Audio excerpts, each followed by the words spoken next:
ವಾಗಿದ್ದೀಯ ಮನಸ್ಸಿಜಾಕ್ಷ, ಎಲ್ಲರನ್ನ ನಲಿಸುವವನು, ಕುಣಿಸುವವನು, ನಗಿಸುವವನು, ಸಂತೋಷ ಕೊಡುವವನು, ದುಃಖ ಕೊಡುವವನು, ಎಲ್ಲವೂ ನೀನೇ ಆಗಿರುವಾಗ ನಾನು ನಿನಗೆ ಪ್ರತ್ಯುತ್ತರ ಹೇಳಲು ಹೇಗಪ್ಪ ಸಾಧ್ಯ? ಹಾಗೆ ಸಾಧ್ಯ ಹೇಳು. ನಿನ್ನಿಚ್ಛೆ ಹೇಗಿದೆಯೋ ಅದರಂತೆಯೇ ನಡೆಯಲಿ. ನನ್ನೊಡನೆ ಆದರೂ ರಥ ನಡೆಸುವ ಸಾರಥಿಯ ಮೊದಲುಗೊಂಡು ನನ್ನೊಳಗಿಲ್ಲ. ರಣರಂಗದಲ್ಲಿ ಯುದ್ಧ ಮಾಡಿ ಗೆದ್ದು ನಾನು ಈಚೆಗೆ ಬರಬಲ್ಲನೆ ಕೃಷ್ಣ. ಯಾಕಪ್ಪ ಈ ಆಟವನ್ನು ಆಡ್ತಾ ಇದೀಯಾ?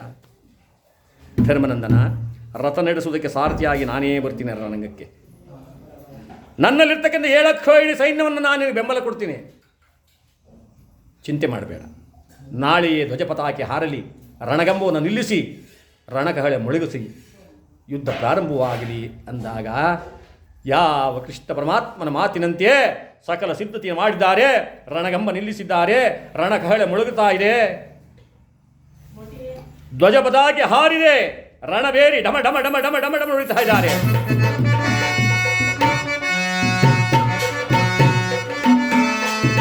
ಆ ಕಡೆಯಿಂದ ಕೌರವರ 11 ಅಕ್ಷೋಹಿಣಿ, ಈ ಕಡೆಯಿಂದ ಪಾಂಡವರ 7 ಅಕ್ಷೋಹಿಣಿ. ಮುಗಿಲೆತ್ತರಕ್ಕೆ ಕೆಂದೋಳು ಹೇಳ್ತಾ ಇದೆ. ಆ ಸೈನ್ಯ ಬರ್ತಕ್ಕಂಥ ರಭಸಕ್ಕೆ ಭಯಂಕರವಾದ ಯುದ್ಧ ಪ್ರಾರಂಭವಾಗಿದೆ. ಭೀಮಾರ್ಜುನಾದಿಗಳು ಆ ಸೈನ್ಯದೊಳಗೆ ಮದಿಸಿದ ಮದಕರಿಗಳಂತೆ ನುಗ್ಗಿದ್ದಾರೆ. ಕಲಕಿತಾಪದಿ ಬಿಂದದಿ ಬಾಣ್ಗಳ ಮಳೆಗಳ ತಾವು ಸುರಿಸುತ್ತಿದೆ. ಪುನರಂಬರದಲ್ಲಿ ಜಯ ಜಯವೆನುತ ಜಯ ಘೋಷವನ್ನು ಹಾಡುತ್ತಿದೆ.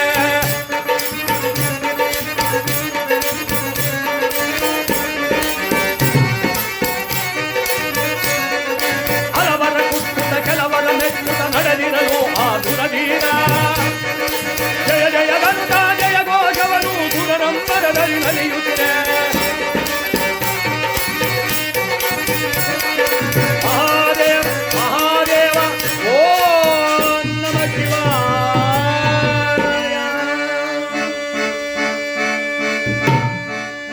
ಎದುರಿಗೆ ಬಂದಂಥ ಸೈನ್ಯವನ್ನು ತುಬರಾಗಿ ಕತ್ತರಿಸಿ ಕರೀತಾ ಇದ್ದಾರೆ.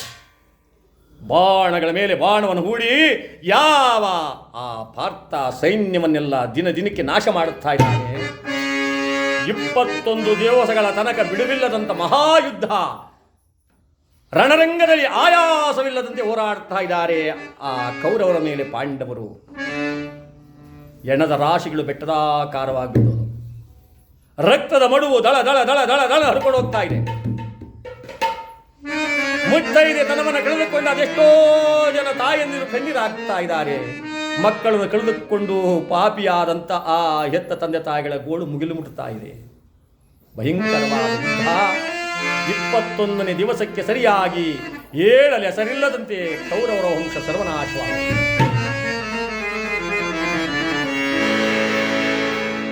21ನೇ ದಿವಸ ಯುದ್ಧವನ್ನು ಮುಗಿಸಿ ಆಯಾಸಗೊಂಡಂತ ಪಾಂಡವರು ಬಿಡಾರದಲ್ಲಿ ವಿಶ್ರಾಂತಿ ಪಡಿತಾ ಕುಳಿತಿದ್ದಾರೆ. ಧರ್ಮನಂದನ ಆ ಎಣದ ರಾಶಿಯನ್ನ, ಆ ಮಡಿದು ಮಲಗಿರುವ ಆ ಮೃತದೇಹಗಳನ್ನ, ರಕ್ತದ ಮಡುವನ್ನ ಕಣ್ಣಲ್ಲಿ ಕಟ್ಟಿದಂತಾಗಿದೆ.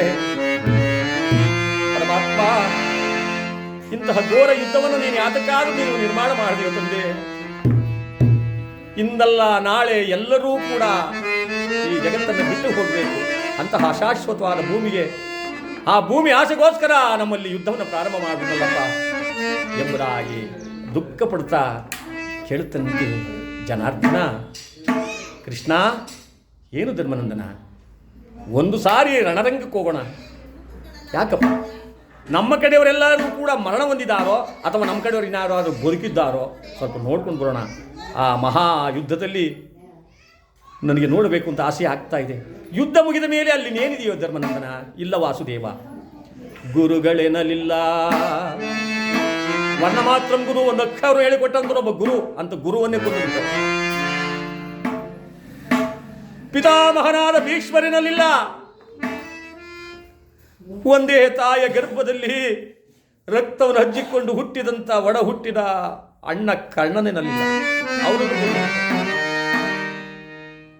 ಈ ಮನಸ್ಸಿನ ದುಃಖವನ್ನ, ಈ ವೇದನೆಯನ್ನು ನಾನು ತಡೆಯೋಕ್ಕಾಗ್ತಾ ಇಲ್ಲ. ಕೃಷ್ಣ, ನಡೆದೇವ ಒಂದು ಸಾರಿ ರಣರಂಗಕ್ಕೆ ಹೋಗಿ ಬರೋಣ. ಏನೆಯ ಧರ್ಮನಂದನ, ನೋಡಿದ್ರೆ ಹೀಗಾಗಲೇ ರಾತ್ರಿ 12 ಗಂಟೆ ಸಮಯ, ಕತ್ತಲು ನಾವು ಹೋಗೋದು. ಬೆಂಗಾವಲಿಗಾಗಿ ಭೀಮಾರ್ಜುನಾದಿಗಳನ್ನು ಕರ್ಕೊ ಅಂದಾಗ ಒಂದು ಕೊಳ್ಳಿಯ ಬೆಳಕನ್ನು ಹಚ್ಚಿಕೊಂಡು ಮಹಾಭಾರತ ಕುರುಕ್ಷೇತ್ರ ಯುದ್ಧ ನಡೆದಂಥ ಆ ರಣರಂಗಕ್ಕೆ, ಆ ರಣಭೂಮಿಗೆ ಯಾರ್ಯಾರು ಬರ್ತಾ ಇದ್ದಾರೆ? ಧರ್ಮರಾಯ, ಕೃಷ್ಣ ಪರಮಾತ್ಮ, ಭೀಮಾರ್ಜುನಾದಿಗಳು 4 ಜನಗಳು ನಿಂತುಕೊಂಡು ಬಂದು ನೋಡುತ್ತರಂತೆ ರಣರಂಗವನ್ನ. ಒಂದು ದಾರಿ ಸುತ್ತಲೂ ನೋಡ್ಬಿಟ್ಟ ಧರ್ಮರಾಯ. ದುಃಖ ತಡೆಯಕ್ಕೆ ಆಗಲಿಲ್ಲ ಧರ್ಮರಾಯನಿಗೆ. ಶಿವ ಶಿವ ಕೃಷ್ಣ ಯತ ನೋಡಿದರು ಎಣದ ಮಯವೇ,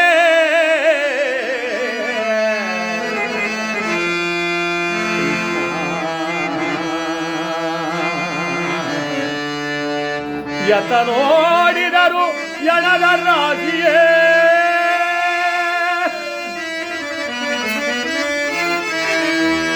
ನೋಡಲಾರೆನು ಜನಾರ್ದನ, ನಾ ನೋಡಲಾರೆನು ಕೃಷ್ಣ. ಯಾವ ಕಡೆ ನೋಡಿ ಎಣದ ರಾಶಿ, ಯಾವ ಕಡೆ ನೋಡಿದ್ರು ಕೂಡ ರಕ್ತದ ಮಡುವು ಎಪ್ಪುಗಟ್ಟು ನಿಂತಿದೆ. ನಾನಿದನ್ನು ನೋಡೋಕ್ಕಾಗ್ತಾ ಇಲ್ಲ ಕೃಷ್ಣ ಅಂತ ಹೇಳಿ ಮುಂದೆ ಮುಂದೆ ಮುಂದೆ ಮುಂದೆ ಹೆಜ್ಜೆ ಇಟ್ಕೊಂಡು ಹೋಗ್ತಾ ಇದ್ರೆ ಆ ರಕ್ತದ ಮಡುವಿನಲ್ಲಿ ಇಳಿಯುತ್ತಾ ಭೂತ ಪ್ರೇತಗಳು ಕೇಕೆ ಹಾಕ್ತಾ ಇವೆ, ಹದ್ದು ಕಾಗೆಗಳು ಹಾರಾಡುತ್ತಿವೆ ಆ ಹೆಣದ ರಾಶಿಯ ಮೇಲೆ. ಎಷ್ಟು 18 ಕ್ಷೋಹಿಣಿ ಸೈನ್ಯ ಸಾಮಾನ್ಯವೇ. ಬೋರ್ಗರಿಯುತ್ತಿದೆ ರಣರಂಗ. ಬೆಟ್ಟದೋಪಾದಿ ಬಿದ್ದಿವೆ ಒಂದೊಂದು ರಾಶಿ, ಹೆಣದ ರಾಶಿ. ಅಲ್ಲೊಂದು ದೊಡ್ಡದಾದ ಹೆಣದ ರಾಶಿಯೇ. ಆ ಹೆಣದ ರಾಶಿಯ ಮಧ್ಯದಲ್ಲೊಬ್ಬ ಸೈನಿಕ ಸಿಕ್ಕಾಕೊಂಡ್ಬಿಟ್ಟಿದ್ದಾನೆ. ಈ ತಲೆ ಬುರುಡೆ ಹೊಡೆದೋಗ್ಬಿಟ್ಟಿದೆ, ಮೆದುಳು ಈಚೆ ಬಂದ್ಬಿಟ್ಟಿದೆ, ಪ್ರಾಣ ಹೋಗಿಲ್ಲ. ಪ್ರಾಣ ಬಿಡಕ್ಕೆ ಸಾಧ್ಯವಿಲ್ಲ. ಯಾಕೇಳಿ, ಅವನ ಆಜ್ಞೆ ಆಗಬೇಕು. ಯಾರಾಜ್ಞೆ? ಭಗವಂತ ಆಜ್ಞೆ ಕೊಡಬೇಕು. ಅಲ್ಲಿ ಬಿದ್ದೋದು, ವಯಸ್ಸಾಗೋಯ್ತು, ಭಗವಂತ ನನ್ನ ಕರ್ಕೊಬಿಡೋ, ಕಣ್ಣು ಕಾಣಲ್ಲ, ಕಿವಿ ಕೇಳಲ್ಲ, ನಾವು ಕೇಳ್ತಾನ? ನಾನು ಆಜ್ಞೆ ಮಾಡಿದಾಗ ಮಾತ್ರ ಬರಬೇಕು. ನಾನು ಯಾವಾಗ ಕರಿತೀನೋ ಅವಾಗ ಬಾ, ಮಾತ್ರ ಬರಬೇಕು. ಇಲ್ಲ ಕಣಪ್ಪ, ಶ್ವಾಸ ಚಾಟೋಗ್ತೀವಿ ತಳೆ, ಸರಿಯಾಗಿ ಇಟ್ಕೊಡಲ್ಲ. ಕರ್ಕೊಳ್ಳೋ ದೇವ್ರೆ ನನ್ನ ಅಂದ್ರೆ ಅವನು ಕರ್ಕೊಳ್ಳಲ್ಲ. ಅಂತಕನ ದೂತರಿಗೆ ಕಿಂಚಿತ್ತು ಭಯವಿಲ್ಲ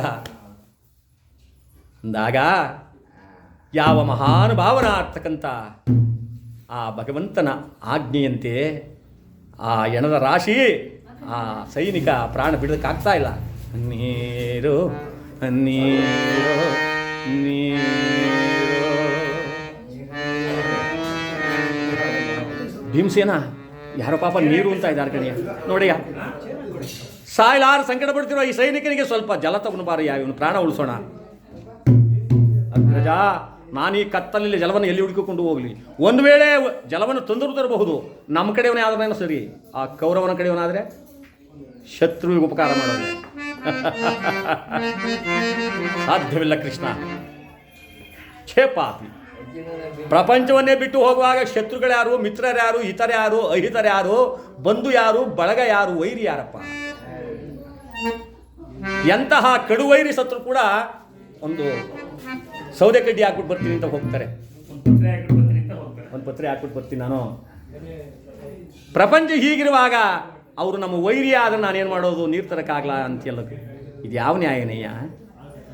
ಧರ್ಮವೇ ಜಯವೆಂಬ ದಿವ್ಯ ಮಂತ್ರ, ಧರ್ಮವೇ ಜಯವೆಂಬ ದಿವ್ಯ ಮಂತ್ರ, ಮರ್ಮವನ್ನರಿತು ಮಾಡಲು ಬೇಕೋ ತಂತ್ರ.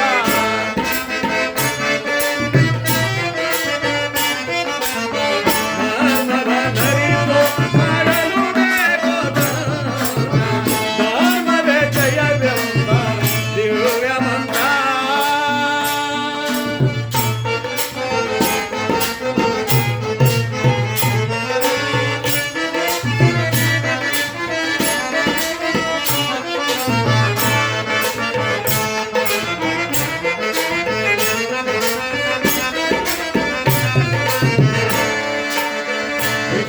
ವಿಷವಿಕಿದವನಿಗೆ ಶರದಾನವನಿಯೋ, ವಿಷವಿಕಿದವನಿಗೆ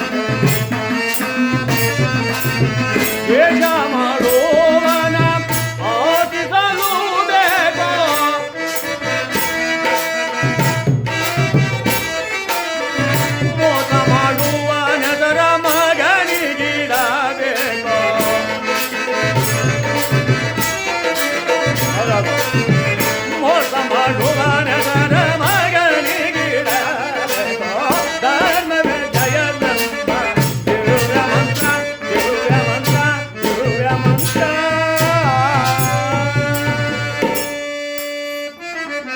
ಧರ್ಮ ಏನು ಹೇಳುತ್ತೆ?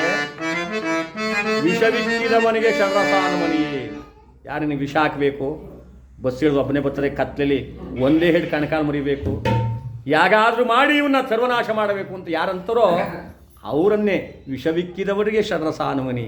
ಬರಮ್ಮ ಊಟ ಮಾಡು, ಕುಂತ್ಕೊಳ್ಳೋ, ಚೆನ್ನಾಗಿದ್ದೀನೋ, ಅವನ್ನೇ ಮಾತಾಡ್ಸ್ಬೇಕು, ಅವನಿಗೆ ಊಟಕ್ಕೆ ಹಾಕ್ಬೇಕಂತೆ. ಧರ್ಮ ಏನು ಹೇಳುತ್ತೆ? ವಿಷವಿಕ್ಕಿದವನಿಗೆ ಷಡ್ರಸಾನುಮನಿಯೋ. ದ್ವೇಷಿಸುವವನ ಆಶಿಸಬೇಕೋ. ಯಾರನ್ನ ಮೊಲ ಒತ್ತರಿಸ್ತಾರೋ, ಬೇಲಿ ಕಡಿತಾರೋ, ಕಲ್ಕಿತಾಕ್ತಾರೋ. ನಮಸ್ಕಾರ ಕಣಣ್ಣ, ನಿನ್ಗೆ ದೇವ್ರು ನಿನ್ಗೆ ಒಳ್ಳೆ ಎತ್ಕೊಳ್ಳಿ ಕಣೋ. ದ್ವೇಷ ಮಾಡುವನ ಆಶಿಸಲು ಬೇಕು, ಮೋಸ ಮಾಡುವನ ಹೆಸರು ಮಗನಿಗೆ ಇಡಬೇಕಂತೆ. ಹಾಂ, ನಿನಗೆ ಒಳ್ಳೇದಾಗಲಿ ಕಣಪ್ಪ ಅನ್ಬೇಕು. ಒತ್ತರಿಸೋ ಇನ್ನೋಷ್ಟ ಒಂದು 500 ವರ್ಷ ಇದ್ಬಿಡಿ ಬಂದೆ. ಧರ್ಮ ಹೀಗಿರುವಾಗ ತೊಟ್ಟು ನೀರನ್ನು ತಂದು ಕೊಡೋದಕ್ಕೆ ಎಷ್ಟು ಮಾತಾಡ್ಬಿಟ್ಟು ಭೀಮಸೇನ ಅರ್ಜುನ ಅಂದ. ಧರ್ಮರಾಯ ಯಜಮಾನ್ರೆಲ್ಲ ಅರ್ಥ ಮಾಡ್ಕೊಂಡವ್ರೆ. ಏನಣ್ಣ ಸಾಯಲಾರ ಸಂಕಟ ಪಡ್ತಿರೋ ಈ ಸೈನಿಕನಿಗೆ ತೊಟ್ಟು ಜಲವನ್ನು ನೀನಾರು ತೆಗೆದುಕೊಂಡು ಬಾರಯ್ಯ, ಇವನು ಪ್ರಾಣ ಉಳಿಸೋಣ, ಆ ಪುಣ್ಯ ನಮಗೆ ಬರುತ್ತೆ ಅಂದೊಡನೆಯೇ ಪಾರ್ಥ ತನ್ನ ಬತ್ತಳಿಕೆದ ಬಾಣ ಹೇಳ್ಕೊಂಡ, ವರ್ಣ ಮಂತ್ರವನ್ನು ಅಭಿಮಂತ್ರಿಸಿ ಭೂಮಿಗೆ ಢಮ್ಮಿಳಲ್ಬಿಟ್ಟ. ಜಲ ಬುಗುಬುಗುಬು ಮೇಲಕ್ಕೆ ಬಂತು. ಆ ನೀರನ್ನು ತೆಗೆದುಕೊಂಡು ಯಾವ ಧರ್ಮರಾಯರ ಕೈ ಕೊಡ್ತಾ ಇದ್ದ, ಜಲಪಾನ ಮಾಡ್ತಾನ, ಆ ಸೈನಿಕನ್ನ ಉಳಿಸ್ಕೋ ನೀನು, ಜಲಪಾನ. ಆ ಬೊಗಸೆ ತುಂಬ ನೀರನ್ನು ತುಂಬಿಕೊಂಡಂಥ ಧರ್ಮರಾಯ ಆ ಸೈನಿಕನ ಬಳಿಗೆ ಬಂದ. ಅಪ್ಪ ಕಣ್ಬಿಳೆಯ, ಬಾಯಿ ತೆರೆಯೋ, ನೀರನ್ನು ಕುಡಿ, ನೀನು ಪ್ರಾಣ ಉಳಿಸ್ಕೊ ಅಂದರೆ ಆಗಲೋ ಹೀಗಲೋ ಸಾಯ್ತಿದ್ದ ಅವನು. ಮೆಲ್ಲನ್ನು ಕಣ್ಬಿಟ್ಟು ನೋಡು, ನೀನು ನಾನು ಕಡೆಯ ಧರ್ಮರಾಯ. ಛೇ ಪಾಪಿ, ಹಿಂದೆ ನಿಂತಿದ್ದ ಧರ್ಮರಾಯ ಭೀಮಸೇನ ಅಂದ, ಅಣ್ಣ ಆಯ್ತೇನೋ ನಿನ್ನ ಮುಖಕ್ಕೆ ಮಂಗಳಾರತಿ, ಯಾರಿಗೆ ಉಪಕಾರ ಮಾಡು, ಶತ್ರು ಉಪಕಾರ ಮಾಡಬೇಡ ಅಂತ ನಾನು ಹೇಳಿದೆ. ನನ್ನ ಮಾತು ಕೇಳದ, ಜಲಪಾನ ಮಾಡ್ತೀನಿ ಅಂತ ಹೋದೆ. ಆದರೆ ಧರ್ಮರಾಯ ಬೇಸರ ಪಟ್ಕೊಳ್ಳಿಲ್ಲ, ತಗ್ಗಲಿಲ್ಲ. ನೀನು ನನ್ನನ್ನು ಬೈದರೂ ಚಿಂತೆ ಇಲ್ಲಪ್ಪ, ಸಾಯ್ತಾ ಇದೀಯ, ಸ್ವಲ್ಪ ಜಲಪಾನ ಮಾಡಿ ಪ್ರಾಣ ಉಳಿಸ್ಕೊಳಯ್ಯ. ಆದರೆ ಆ ಸೈನಿಕ ಗದ್ಗದ ಕಂಠನಾಗಿ ತುಂಬ ಕಣ್ಣೀರನ್ನು ತುಂಬಿಕೊಂಡು, ಧರ್ಮನಂದನ, ನಾನು ಬೈದುದು ನಿನ್ನನ್ನಲ್ಲಪ್ಪ, ಇನ್ನೇ ಅನ್ನಪ್ಪ. ಹಾ ಪಾಪಿಯಾದ ಕೌರವನನ್ನು, ಪಾಂಡವರಿಗೂ ನಮಗೂ ಯುದ್ಧ ಬೇಡ, ರಣರಂಗ ಬೇಡ, ಗುದ್ದಾಟ ಬೇಡ, ಅವ್ರು ಕೊಡಬೇಕಾದ ರಾಜ್ಯ ಕೊಟ್ಬಿಡು, ನಾವೆಲ್ಲರೂ ಸಂತೋಷವಾಗಿರೋಣ, ಚೆನ್ನಾಗಿರೋಣ, ಕೈ ಮುಗಿದೋ ಗೋಗುರ್ದು ಅಂಗಲಾಗ್ತು. ಆ ಪಾಪಿ ನಮ್ಮ ಮಾತನ್ನು ಕೇಳದೆ ನಮ್ಮೆಲ್ಲರನ್ನ ಹೆಳತಂದ, ರಣರಂಗಕ್ಕೆ ಬಿಟ್ಟ, ನಮ್ಮ ಹೆಂಡತಿ ಮಕ್ಕಳನ್ನು ತಬ್ಬಲಿ ಮಾಡಿ ಬಿಕಾರಿ ಮಾಡಿಬಿಟ್ಟ. ನಾನು ಬೈದದ್ದು ಅವನನ್ನ, ನೀನು ಸತ್ಯಸಂದನಪ್ಪ, ನೀನು ಧರ್ಮರಾಯ, ನೀನು ನನ್ನನ್ನೇ ಬೈದ ಚಿಂತೆ ಇಲ್ಲ ಕಣಯ್ಯ, ಜಲಪಾನ ಮಾಡಿಯ. ಇಲ್ಲ ಸ್ವಾಮಿ, ನಿನ್ನ ಕೈ ನೀರು ಕುಡಿಯಲ್ಲ. ಯಾಕೆ ನೋಡಿ, ಅದರಲ್ಲೇ ಎಷ್ಟರ್ಥ ಇದೆ ಅಂತ. ನೀನು ನನ್ನ ಎದುರಾಳಿ, ನಾನು ಕೌರವನ ಕಡೆ ಸೈನಿಕ, ಎದುರಾಳಿ ಕೈಲಿ ನಾನು ನೀರು ಕುಡಿದ್ರೆ ಪಕ್ಷಪಾತಿ ಆಗಿ ಹೋಗ್ತೀನಿ. ಆ ಪಕ್ಷಪಾತಿ ಆದಮೇಲೆ ನನಗೆ ಸ್ವರ್ಗದಲ್ಲಿ ಜಾಗ ಸಿಗೋಲ್ಲ. ನಾನು ಆ ಕೆಲಸ ಮಾಡೋಕ್ಕಾಗಲ್ಲ ಧರ್ಮರಾಯ. ಸತ್ತರು ಸಾಯುವೆನೋ ಅವನ ಹೆಸರಿನಲ್ಲಿ. ಯಾರ ಹೆಸರಲ್ಲಿ? ಕೌರವನ ಹೆಸರಲ್ಲಿ. ಬದುಕಿದ್ದರು ಬದುಕುವೆನೋ ಧರ್ಮಜ,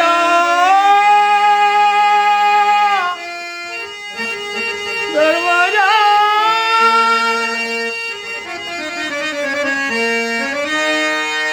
ಬದುಕಿದ್ದರು ಬದುಕುವೆನೋ ಅವನ ಹೆಸರಿನಲ್ಲಿ. ನಿನ್ನ ಕೈಯಲ್ಲಿ ಜಲಪಾನ ಮಾಡಲಾರೆ, ನಾನು ಮಾಡಲ್ಲ.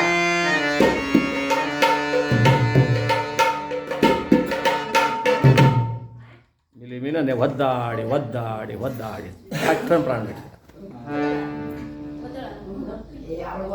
ಎಂತೆಂತಹ ಸೈನಿಕರನ್ನ ಬಲಿ ತಗೊಂಡು ಕೃಷ್ಣ ಎಂಬುದಾಗಿ ಆ ಮುಂದೆ ಮುಂದೆ ತಾವು ಹೋಗ್ತಾ ಇದ್ದಾರಂತೆ. ಮುಂದೆ ಮುಂದೆ ಹೋಗ್ತಾ ಇದ್ರೆ ಆ ಕಡೆಯಿಂದ ಒಂದು ಹೆಣ್ಣಿನ ಕೂಗು ಬರ್ತಾ ಇದೆ, ಒಂದು ಹೆಣ್ಣಿನ ಕೂಗು ಬರ್ತಾ ಇದೆ.